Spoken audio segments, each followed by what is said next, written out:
আজকে চৈত্র মাসের 2 তারিখ মার্চের 17 তারিখ 2026 সাল 27শে রমজান। এই মুহূর্তে আমরা আছি চুয়াডাঙ্গা জেলার আলমডাঙ্গা উপজেলার বেলগাছি ইউনিয়ন কাশীপুর গ্রাম কেদারনগর যে বাজারে পড়ে এখানে আমরা দাঁড়িয়ে আছি। আমরা সমবেদনার সাথে গঞ্জুর আলীর আব্বা আজকে মারা গেল, সেই সাক্ষাৎ দর্শনে আসছি। আমার সাথে গঞ্জুর আলী আছে, হুসাইন আছে, আমাদের ছাত্র সেজে আছে, আমাদের হায়দার আলী আছে, তারপরে আমাদের বশির উদ্দিন আসছে। আমি এই মুহূর্তে এই ছোট্ট একটা কথা বলতে চাচ্ছি। আজকে আমাদের এই চিশতিয়া তরিকার ভক্তদের ভিতরে যে কোরআন ভিত্তিক বুঝটা আমরা দিয়েছি যে যার যার গুরু তার তার রসুল, সেক্ষেত্রে দেখা যাচ্ছে যে আমি হাসিবুল হক চিশতি এই কেদারনগর কাশীপুরের জন্য রসুল হিসাবে আত্মপ্রকাশ করেছে। ভক্তরা বলছে যে হাসিবুল চিশতি আমার রসুল।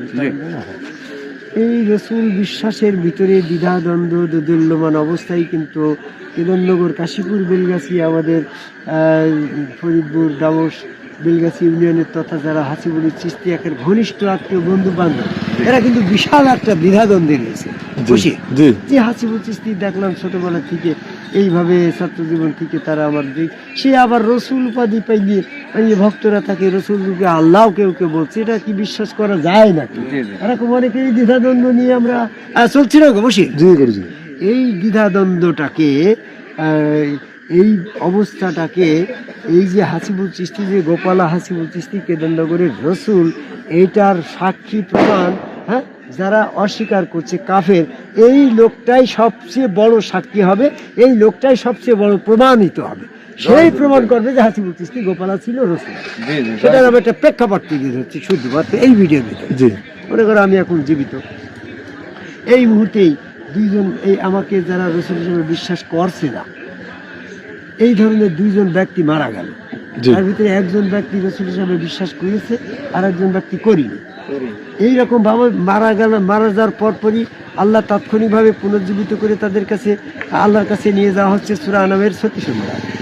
তখন ওই ব্যক্তি আল্লাহকে যখন দেখছে, দেখার সময় তো আল্লাহ পাকের যে কোনো একটা রূপ তো তার সামনে আসবে। সে তার সাথে সে যখন কাফের হয়ে মৃত্যুবরণ করলো, তার সামনে যখন এরকম হাসিবুল চিশতি গোপালার মতো আল্লাহ এসে দাঁড়াবে, তখন সে দেখবে যে এখানে তো শয়তানও আসেনি, হাসিবুল চিশতি তো এখনো মরিনি।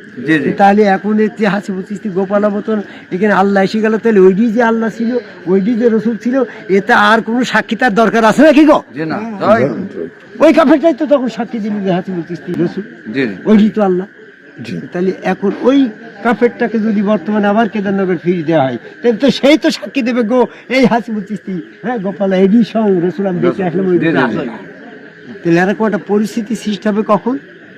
যখন মানুষের মৃত্যু হওয়ার পরে কাফেরদেরকে আফসোস করার একটা সময় হবে। কাফেরদের এই কেদারনগরের কাফেরটার আফসোস হইতো, আফসোস কি হইতো যদি ওই তার কাছে আল্লাহর মতন আসতো, তার কোনো আফসোস হইতো না। তার কাছে যদি আল্লাহ নিরাকারে আসতো, তাও তো কোনো আফসোস হইতো না। তার কাছে যদি মোহাম্মদ রূপে আল্লাহ আসতো, তাও তো তার আফসোস হইতো না। যদি আদম রূপে আসতো, তাও তো তার আফসোস হইতো না। যদি মুসার রূপে আসতো, তাও তো তার আফসোস হইতো না। তার আফসোসকে প্রমাণিত করার জন্য যে রসুল হাসিবুল চিশতিকে রসুল হিসেবে অস্বীকার করেছে, সেই হাসিবুল চিশতি রূপে স্বয়ং আল্লাহ এসেই তার আফসোসটাকে আরো জাগ্রত করার জন্য হাসিবুল চিশতি রূপে তার আশা লেগেছে। কারণ এটা হচ্ছে কাফেরদের জন্য বিধান দেওয়া হয়েছে সূরা ফুরকানের 27-28 নম্বর আয়াতের ভিতরে। এই জন্য আমরা যারা এই বিশ্বাসটাকে এখনো 100 পৌঁছাতে পারিনি, তারা মরার পরে নিশ্চিত বিশ্বাসী হবে।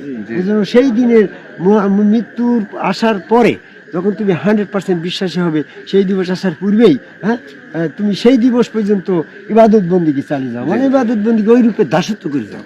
তো এখন জয় গুরু।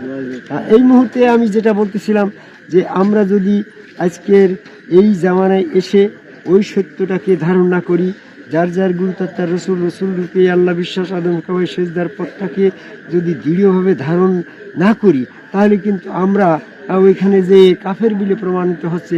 আর যারা গুরু রূপে বিশ্বাস করলো সে দেখলে আমার গুরু রূপেই তো আমার যেমন গঞ্জারালি যদি মারা যেতেন, গঞ্জারালি তো গোপাল হাসিবুল রূপে আল্লাহ বিশ্বাস করেছে, সে তখন আনন্দিত হয়ে জান্নাতে চলে যাবে।